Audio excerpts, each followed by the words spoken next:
Reactivity training is not just about stopping reactions altogether. It has a lot more to do with building trust when their trigger is present. This can be trust with you, the handler, but it's also trust with knowing that that trigger is not going to come after them and get them. Or you. So with that being said, one thing we're also looking for is recovery times. Not only will I give preventative maintenance treats for Obi when he sees his trigger and is not reacting, but I'm also going to reward Obi for disengaging with that trigger, either voluntarily or with the need for a leave it command. So we're only doing this because his response time recovery was great. And notice his focus isn't with the other person. The other person's actually gone already. I love that. See, we're not teaching him to be everybody's bestest friend. What we're trying to do is teach him, one, how to have less reactions, of course, over time.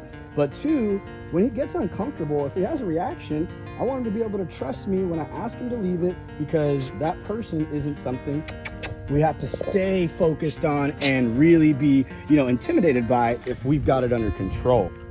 Now right here, I've already noticed that Obi's trigger is within our vicinity. So what I'm trying to do is gauge where the threshold is where that trigger becomes too uncomfortable for him.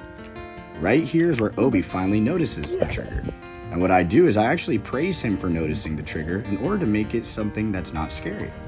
Now notice he still has a little reaction, but it's actually less than the one before, and he's able to disengage very quickly. So now I'm able to play a little bit of that stalker game. The stalker game sounds funny, but it's extremely helpful for dogs learning to build trust with their handlers when their trigger is present. So our job as the handler is to find that threshold where reactivity doesn't happen, but the trigger is still within eyesight. This gives me a chance to let Obi notice the trigger again and disengage voluntarily and get rewarded for disengaging from the trigger. Be sure to not let your dog pull you to a destination either. So if they get on a tense leash, just stop walking and call them back into a loose leash vicinity.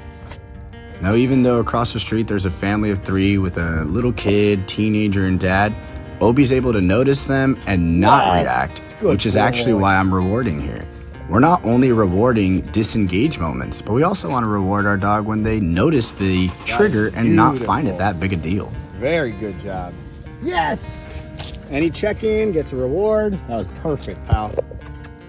What a good boy. You're a stud. You're a stud. Always keep in mind that this process takes time and by no means is done. Very proud of you. Reactivity training has a lot to do with exposure therapy and finding ways to help your dog gradually build off these little successes. How about Build both patiently and with confidence, and you're bound to find success over time.